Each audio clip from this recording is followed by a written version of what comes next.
ونستعينه ونستغفره نعوذ بالله من شرور أنفسنا ومن سيئات أعمالنا من يهده الله فلا مضل له ومن يضلل فلا هادي له أشهد أن لا إله إلا الله وحده لا شريك له وأشهد أن محمدا عبده ورسوله وبعد.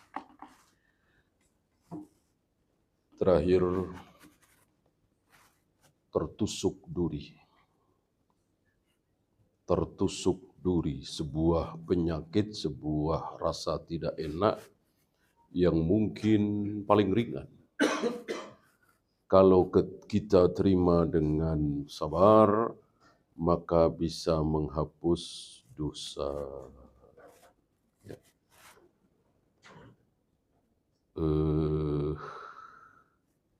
Itu sudah selesai, hadis 37. Kita lanjut 38.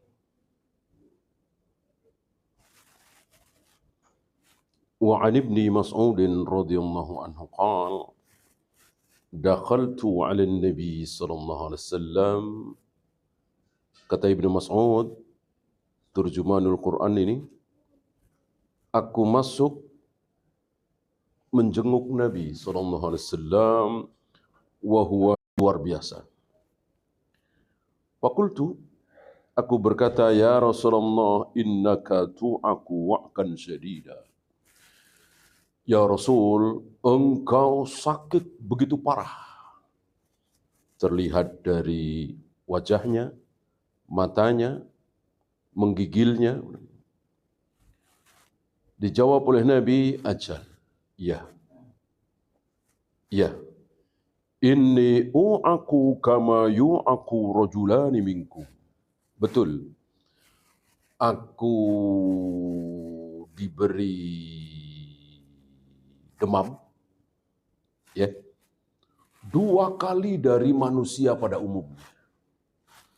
Misalnya kita demam 40 derajat udah nggak kuat. Ya, maksimal kita ini demam misalnya 40 derajat. Maka Nabi 80 derajat. Kayak apa itu? Kayak apa itu? Itulah para nabi, para rasul, sesuai dengan surga yang akan mereka dapat, ujian di dunianya juga luar biasa.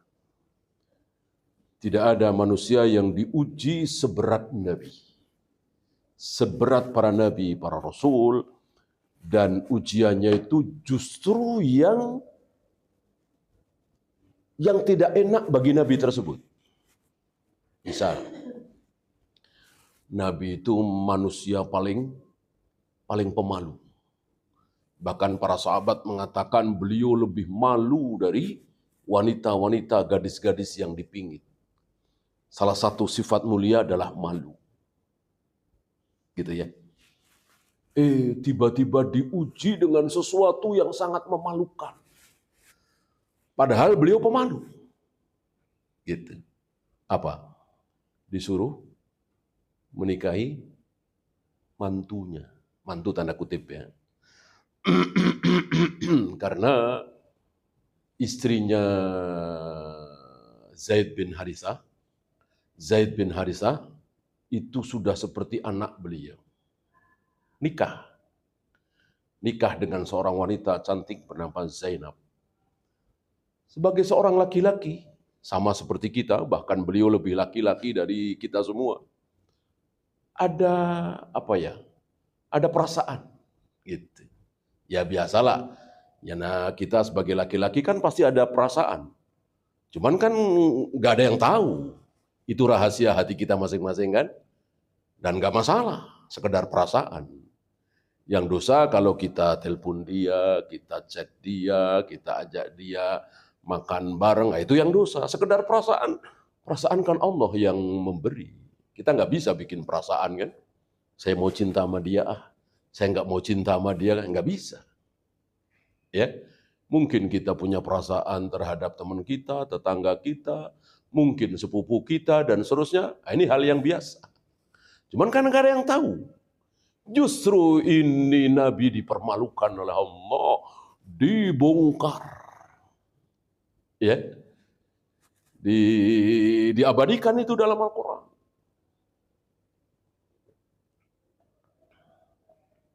Maka para ulama mengatakan seandainya Nabi itu tidak amanah, seandainya ada ayat yang disembunyikan, tentu ayat ini akan disembunyikan oleh Nabi.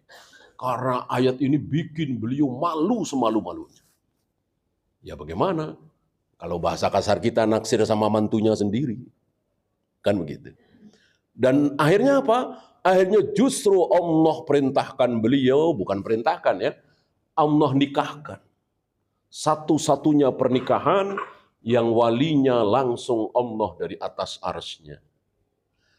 Maka di kemudian hari, ketika istri-istri beliau itu, ya biasa ya, namanya istri-istri saling menonjolkan pribadi masing-masing gitu.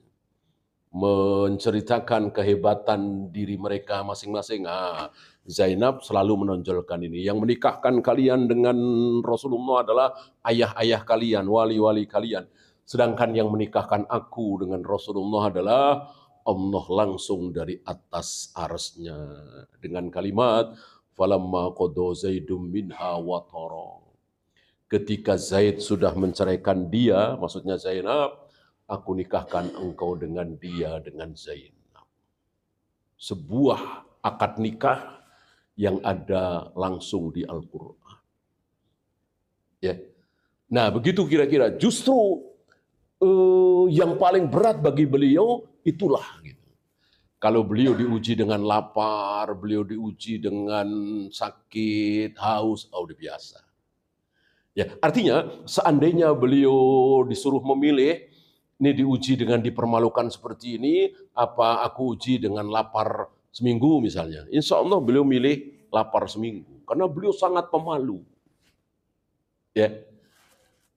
Nah, oleh karena itu, antum jangan melihat, wah ini ringan nih, ujian ini. Nabi Sulaiman misalnya apa? Miskin enggak, melarat enggak, sakit enggak, malah menjadi raja. Enggak ada raja seraja beliau di muka bumi. Ujian apaan? Nah, justru itu ujian. Justru itu ujian paling berat bagi Nabi Sulaiman. Allah kan maha tahu. Justru yang berat itulah yang diuji. Gitu ya. Nah, misalnya Nabi Ayub,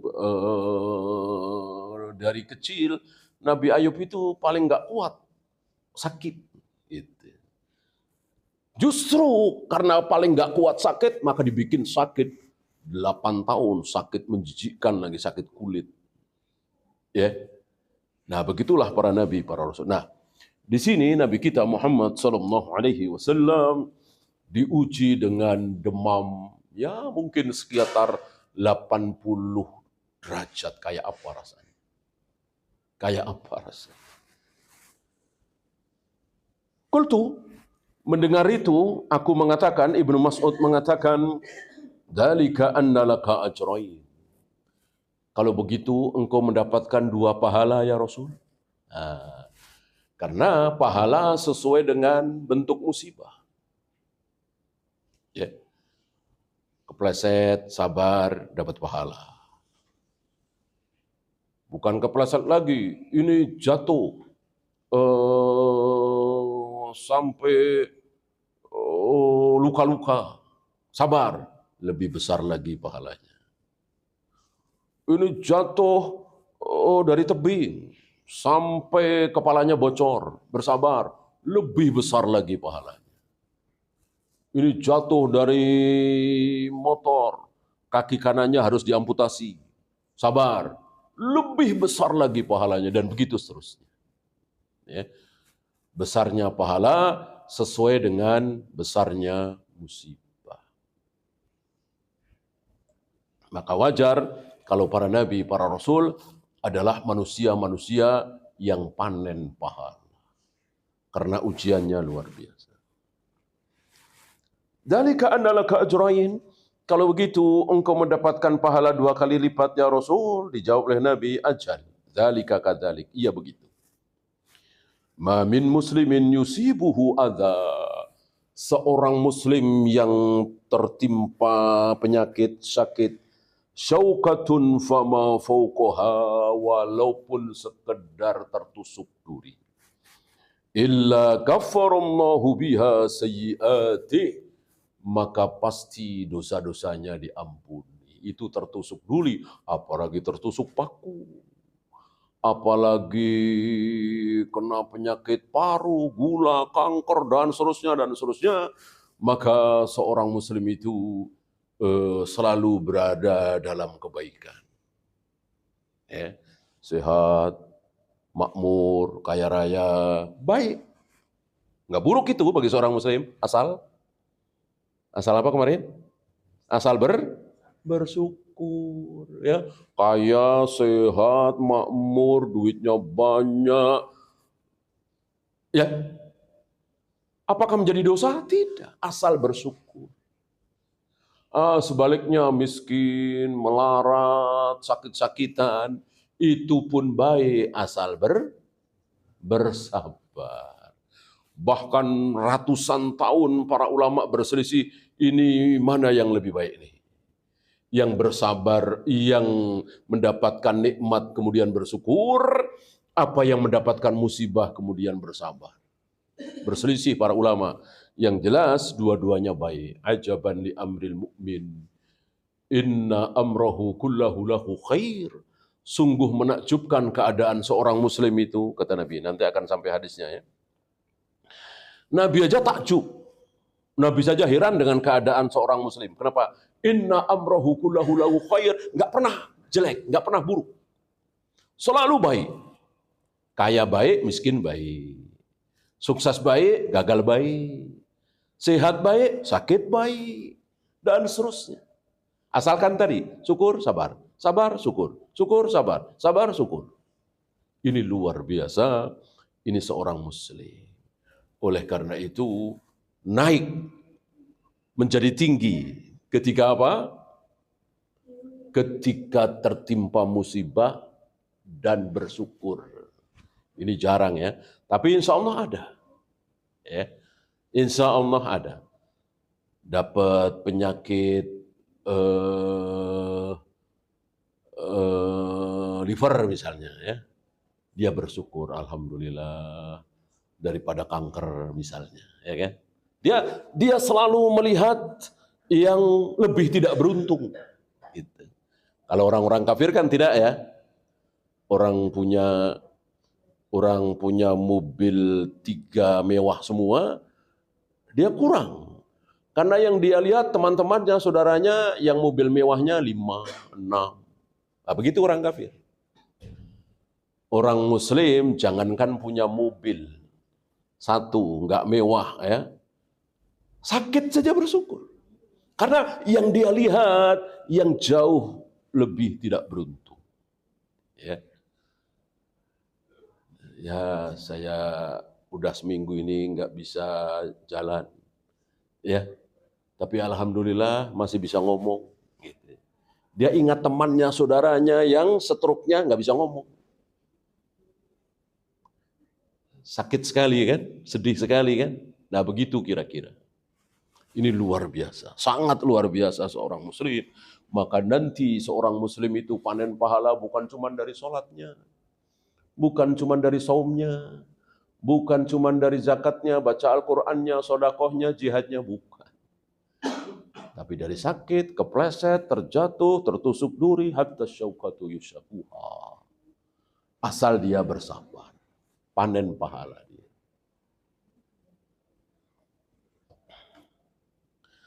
Wa khuttat anhu dzunubuhu, dan dosa-dosanya akan terhapus kama tahuttus syajaratu waraqaha.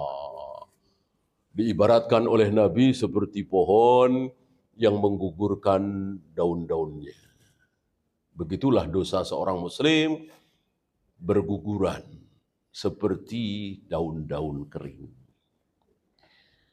Ya, muttafaqun alaih, hadis ini sahih, riwayat Imam Bukhari dan Muslim. Fikul hadis ada 4 di sini. Husulus thawabi ala anwa'il bala'i ma'as sabar. tercapainya pahala saat tertimpa musibah itu harus dengan sabar. Jadi antum jangan sekali-kali menyimpulkan salah begini. Pokoknya kalau saya pusing nih pasti dapat pahala. Pokoknya kalau saya kesleo nih pasti dapat pahala. Pokoknya kalau dagangan saya bangkrut nih pasti dapat pahala. Pokoknya kalau saya nggak salah apa-apa di PHK nih pasti dapat pahala. Betul? Tidak betul. Harus sabar dulu. Karena pusing, kesleo di PHK kan bukan amal. Bukan amal. Yang akan mendapatkan pahala adalah amal. Apa amalnya? Sabar. Nah, mengartikan sabar ini yang banyak dari kita yang salah. Ya, sabar itu diem, pasif, nggak ngelawan. Salah. Ya. Kalau sabar itu seperti itu, nggak mungkin Allah mengatakan wa imminkum isruna sabiruna yaglibu mi'atain. Jika ada di antara kalian 20 orang yang sabar saja, 20 pasukan tapi sabar, yaglibu mi'atain, pasti bisa mengalahkan pasukan musuh 200. 1 banding berapa itu? 10 ya. 20 bisa mengalahkan 200 dengan syarat 20 ini sabar.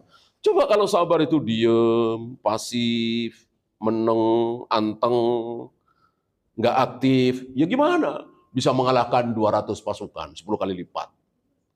Tentu sabar di sini menerjang, berlari, aktif, menusuk, menyerang.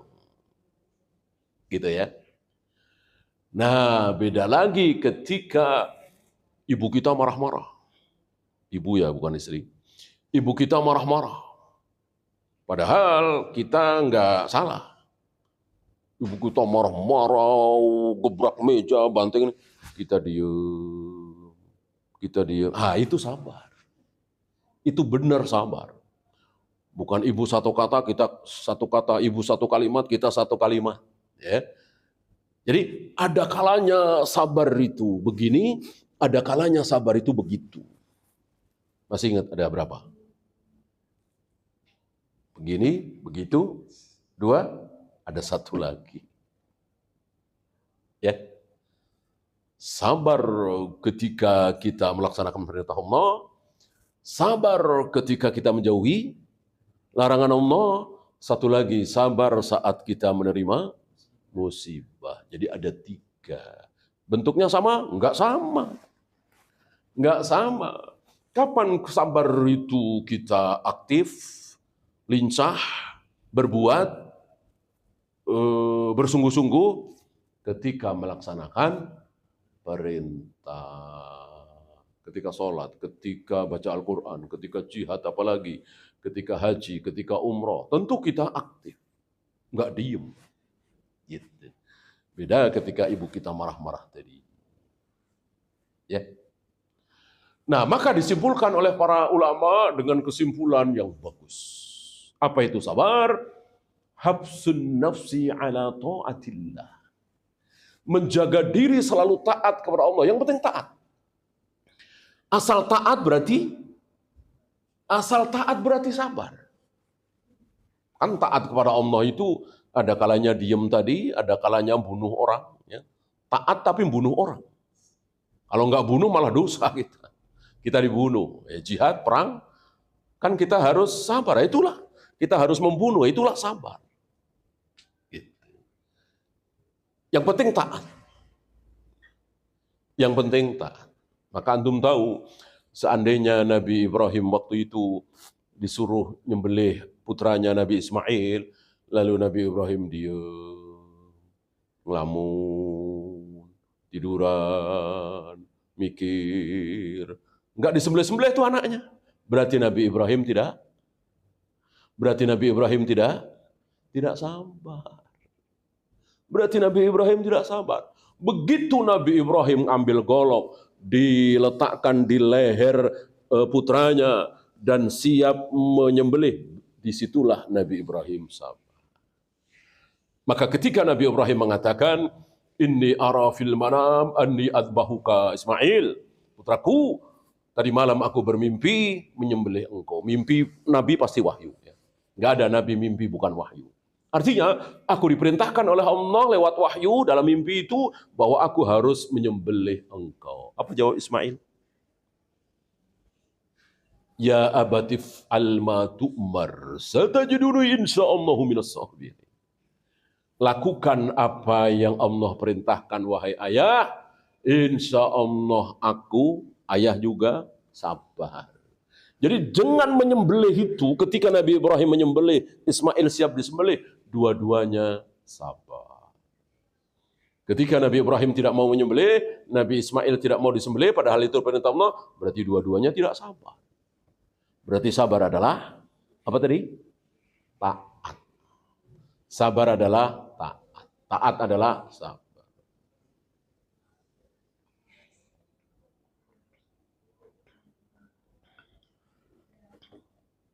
Yang kedua, asyaddun nasi bala'an al-anbiya. Manusia yang ujiannya paling dahsyat, paling kuat, paling besar adalah para nabi. Nggak ada di bawah, wah ini siapa misalnya, Masitoh. Masitoh sama suaminya, sama anak-anaknya kan direbus tuh, mati oleh Fir'aun. Ini lebih berat daripada ujian Allah kepada Nabi Sulaiman. Apa direbus enggak? Jangankan direbus, kena api dikit juga enggak. Malah diberi kekayaan luar biasa, kekuasaan luar biasa, bukan hanya menguasai manusia, tapi juga jin, bahkan burung-burung, bahkan hewan-hewan tunduk kepada beliau. Beratan Masitoh. Salah. Salah. Beratan Nabi Sulaiman. Gitu. Artinya, seandainya dibalik. Seandainya dibalik. Nabi Sulaiman diuji seperti Masitoh. Beliau, istrinya, anaknya, keluarganya direbus demi mempertahankan iman. Insya Allah Nabi Sulaiman kuat apa enggak kuat? Insya Allah kuat. Sebaliknya, seandainya Masitoh diuji seperti Nabi Sulaiman, diberi kekuasaan yang luar biasa, insya Allah Masitoh enggak kuat. Sombong misalnya, ujub misalnya, takabur, sum'ah, riya, dan seterusnya. Nabi Sulaiman tidak. Nabi Sulaiman walaupun kekuasaannya luar biasa, nggak ada takabur, nggak ada ujub. Nggak ada seperti iblis itu. Ya, kalau iblis kan ujub ya.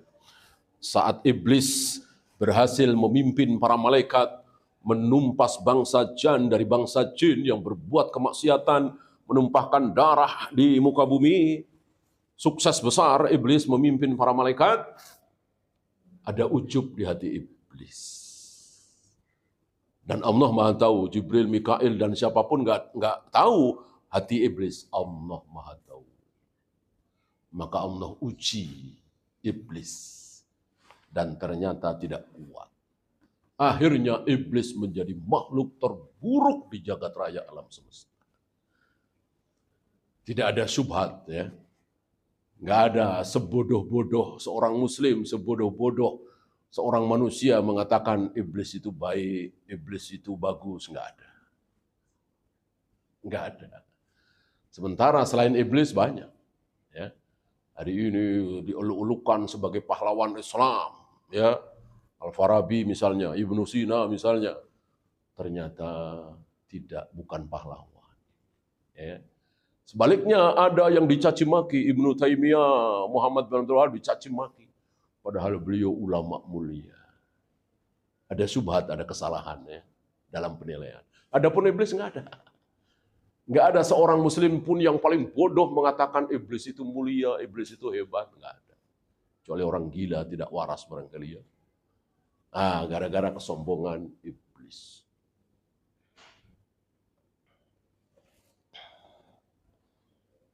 Li'annahum makhsusuna bikamalis sabri wa sihhatil ihtisab. Karena para nabi, para rasul itu mendapatkan kesabaran yang luar biasa. 124.313 2552 ya. 124.000 seluruh para nabi, para rasul. 313 khusus Rasul, bukan Nabi. 25 yang dikisahkan dalam Al-Quran. Yang kesabarannya luar biasa 5. Fasbir kama sabara ulul azmi minar rusul. Nuh, Ibrahim, Musa, Isa, Muhammad alaihi wassalatu wassalam. Nah, dirinci lagi, disaring lagi menjadi 2. Apa? Khalilullah, Khalilur Rahman, yaitu Ibrahim dan Muhammad alaihi wassalatu wassalam. Ya. Jadi manusia itu semakin baik semakin banyak, semakin sedikit. Semakin sedikit. Ya. Ini batilnya prinsip demokrasi.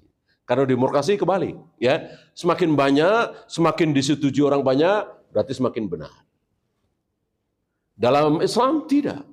Justru yang banyak itu yang tidak baik. Yang baik itu sedikit. Sedikit. Ya tadi, ya kan? Dari 124.000, kemudian 313, kemudian 25, kemudian 5, kemudian 2, kemudian 1 tentunya Muhammad SAW. Kalau prinsip demokrasi tidak. Pokoknya kalau disetujui orang banyak itu pasti benar. Gitu ya. Bahkan muncul wahyu syaitan. Apa? Suara rakyat, suara Tuhan. Ini wahyu iblis, wahyu syaitan. Ya. Jadi kalau rakyatnya komunis, berarti Tuhan ikut komunis begitu. Kalau rakyatnya ahli maksiat, Tuhan ikut ahli maksiat begitu. Ya. Coba rakyat ahli maksiat ketika diwajibkan pakai jilbab, nggak bakalan setuju. Terus Tuhan ikut nggak setuju gitu. Ini luar biasa. Jangan sampai kita seorang muslim ikut-ikutan wahyu syaitan ini. Suara rakyat, suara Tuhan. Inna lillahi wa inna ilaihi raji'un. Ya, maka tidak pernah dalam sejarah Islam, Islam jaya, Islam menang, Islam hebat, gara-gara demokrasi. Tidak ada. Tidak ada satupun. Ya. Satu-satunya cara supaya Islam ini menang, kuat, hebat adalah jihad fi sabilillah. Ya. Belum pernah ada sejarahnya Islam maju, menang, hebat gara-gara ekonomi, gara-gara teknologi, gara-gara pertanian, nggak ada. Mana coba sejarah apa? Yang ada jihad. Ya. Islam kalau sudah jihad luar biasa. Bayangkan dari nggak punya apa-apa, tiba-tiba memiliki seluruh Mesir. Kenapa? Karena Mesir ditaklukkan oleh Islam. Seluruh Mesir milik Islam. Gitu ya. Dari nggak punya apa-apa, tiba-tiba memiliki seluruh Yaman. Kenapa? Karena Yaman ditaklukkan oleh Islam. Dan begitu. Ya, cepat sekali.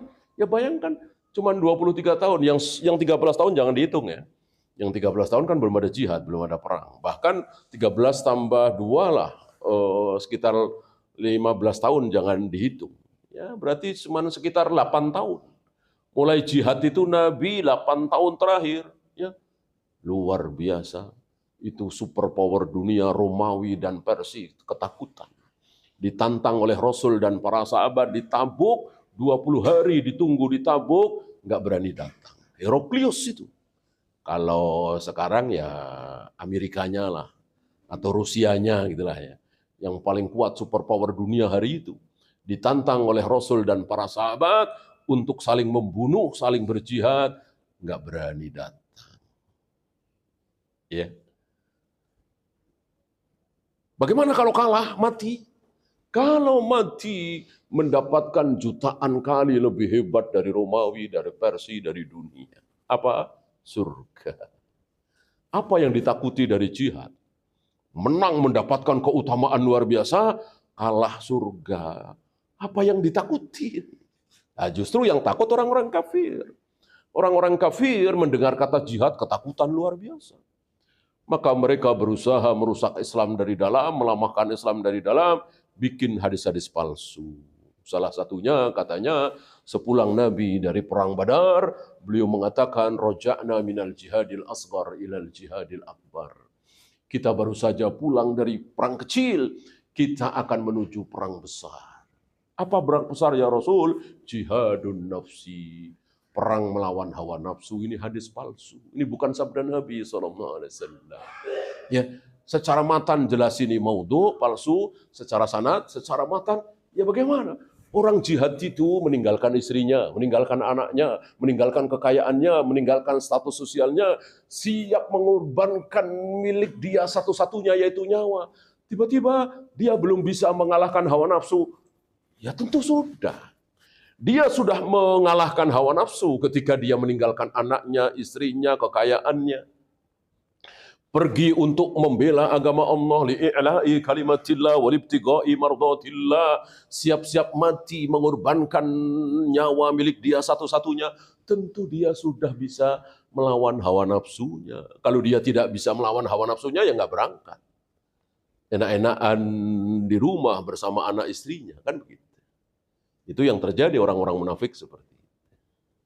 Ya. Kullama istaddal maradu wal adza bil 'abdil mu'min dha'afa Allahu lahul ajra. Setiap kali seorang mukmin itu bertambah parah sakitnya, bertambah berat penderitaannya, maka semakin banyak dosa-dosa yang diampuni, semakin tinggi derajatnya. Ya, al jazaa'u min jinsil amal, sesuai dengan jenis amal, itulah pahala. Yang terakhir, al-qawiyyu yahmalu ma la yahmalu dhaif. Orang kuat itu bisa menyangga beban yang tidak bisa disangga oleh orang lemah. Ya. Seandainya kita, jangan kita lah ya, seandainya Imam Syafi'i, ya, Imam Bukhari, ulama-ulama kita jadi nabi, nggak bakalan kuat. Itu Imam Syafi'i, Imam Bukhari ya, seandainya beliau-beliau jadi, nggak akan kuat. Bahkan seandainya Abu Bakar dan Umar, manusia termulia di umat ini nomor 1 dan nomor 2, Abu Bakar dan Umar. Seandainya beliau berdua jadi nabi, nggak bakalan kuat. Ya, Allah Maha tahu. Maka Allah tidak pilih Abu Bakar, tidak pilih Umar untuk jadi nabi terakhir, tapi memilih Muhammad bin Abdullah sallallahu alaihi wasallam karena beliaulah yang kuat. Itu secara ujian, bahkan fisik, di malam yang dingin luar biasa, mungkin antum pernah merasakan dinginnya Madinah ya. Puncak barangkali nggak ada apa-apanya. Di dingin yang luar biasa Madinah, Nabi kedatangan wahyu. Ini disaksikan oleh Aisyah. Ya. Nabi kedatangan wahyu. Apa yang terjadi? Mengucur keringat dari wajah beliau, dari badan beliau. Padahal di malam yang dingin luar biasa. Mungkin mendekati 0 ya. Berkeringat, bercucuran keringat. Kenapa? Saking beratnya wahyu itu. Nabi pernah sedang di atas unta, kemudian tiba-tiba Jibril datang membawakan wahyu. Menyampaikan wahyu dari Allah kepada Nabi. Itu unta tiba-tiba turun, sampai perutnya nempel dengan tanah. Sekuat unta tidak sanggup menyangga badan Nabi yang ya paling berapa ya. Kenapa? Kedatangan wahyu, entah menjadi berapa ton itu fisik Nabi ketika kedatangan wahyu. Sesuai dengan firman Allah, sanulki alaika qaulan sakila. Akan aku berikan kepada engkau ya Muhammad ucapan yang berat. Jadi wahyu itu berat. Bukan hanya berat mengamalkannya ya, tapi betul-betul berat. Ketika Nabi menerima wahyu itu betul-betul berat. Jabir pernah mengatakan, waktu itu aku duduk samping Nabi, ujung lutut Nabi menimpa pahaku. Ya biasa ya, duduk agak dekat, nggak sengaja. Tiba-tiba Nabi kedatangan wahyu. Itu pahaku, tulang pahaku terasa mau remuk. Menyangga ujung lutut Nabi. Menjadi berat luar biasa. Maka belum pernah ada nabi atau rasul di muka bumi ini yang perempuan. Nggak bakalan kuat. Nggak bakalan kuat kalau perempuan. Pasti laki-laki dan laki-lakinya yang kuat luar biasa. Anda pernah dengar barangkali Nabi Musa sekali pukul mati. Yang orang Kipti berantem dengan orang Bani Israel, Nabi Musa pengen misahin doang, jangan berantem. Si orang Bani Israel, orangnya Nabi Musa kan, Nabi Musa Bani Israel kan, minta tolong. Maka orang Kipti ini, orangnya Fir'aun, ya ditonjok sekali. Ya namanya pengen misahin kan, bukan ikut berantem ya, seberapa sih nonjoknya, nggak sekuat tenaga insya Allah. Mati, saking kuat. Sampai hari ini sepertinya kita belum pernah dengar ada seorang petinju, petisan misalnya, ahli misalnya, sekali pukul mati, enggak. Paling KO, habis itu bangun lagi. Ya, ini Nabi Musa sekali pukul dan bukan emosi mukulnya ya, bukan sekuat tenaga, mati. Ya. Ada lagi ketika satu sumur begitu, tertutup oleh benda, sengaja ditutup, dan hanya bisa diangkat oleh 8 sampai 10 orang. Bisa diangkat. Nah, waktu itu di hadapan dua wanita, anak Nabi juga ya, Nabi Musa mengangkat seorang diri. Luar biasa. Itulah para nabi, para rasul, jauh dari kita. Ya, itu saja. Ada pertanyaan? Silakan.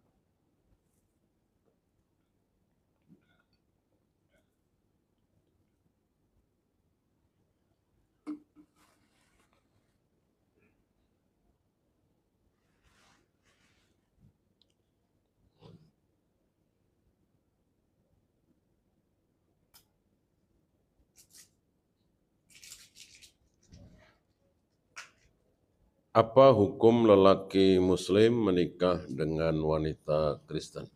Ini namanya ahli kitab ya. Kristen dan Yahudi namanya ahli kitab sampai hari kiamat. Ada yang mengatakan ya di zaman Nabi aja ahli kitab, sekarang udah enggak. Tidak. Bahkan Nabi wafat, Utsman dan Hudzaifah memiliki istri ahlul kitab. Karena ayatnya jelas ya. Ta'amuhum hillul lakum wa nisa'uhum hillul lakum. Sembelihan ahli kitab itu boleh kalian makan, kalau bukan ahli kitab nggak boleh. Misalnya ayam disembelih orang Buddha, orang Hindu nggak boleh kita makan. Tapi kalau ahli kitab Yahudi dan Nasrani boleh. Wa nisa'uhum hillul lakum. Begitu pula wanita-wanita ahlul kitab boleh kalian nikahi. Kalau wanita itu Buddha, Hindu, dan seterusnya tidak boleh. Dan ini tidak terbalik ya. Tidak berlaku kebalikannya. Artinya seorang muslimah tidak boleh dinikah oleh laki-laki ahlul kitab. Seorang muslimah tidak boleh dinikahi oleh wanita laki-laki ahlul kitab. Sementara kita laki-laki muslim boleh menikahi wanita ahlul kitab. Tentu ini hikmahnya kita semua tahu. Kan rata-rata biasanya wanita itu ikut suami. Ya. Suami ikut aliran sesat, biasanya istrinya ikut. Suaminya terkena syubhat, istrinya ikut. Suaminya ngaji sunnah, istrinya ikut. Biasanya begitu. Biasanya. Oleh karena itu diharapkan ketika seorang muslim menikahi wanita ahlul kitab, ya diharapkan masuk Islam. Gitu ya. Hanya akhirnya Umar melarang Utsman dan Hudzaifah menikahi wanita ahlul kitab, tapi Umar mengatakan, aku tidak mengharamkan yang halal. Jadi bagi Umar halal. Tapi aku larang kalian berdua menikahi wanita ahlul kitab karena aku khawatir. Aku khawatir wanita-wanita muslimah itu nggak dilirik, nggak laku. Karena luar biasa kan kecantikan Yahudi ahlul kitab kan luar biasa. Salah satunya istri Nabi Sofiyah binti Huyai.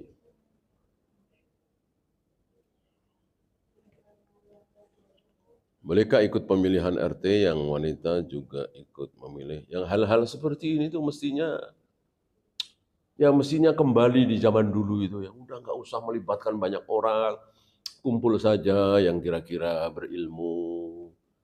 Ya, kalau di negeri kita ini ya, kumpul aja para profesor, para doktor, para ulama, para cerdik pandai, ya. Siapa nih presiden kita? Murah, sederhana, nggak ribet. Ya. Daripada sekarang tukang cendol, tukang cilok, bahkan orang yang dipenjara disuruh milih presiden. Ribet, mahal, rawan penipuan, dan seterusnya, dan seterusnya. Coba kalau zaman dulu kan enak.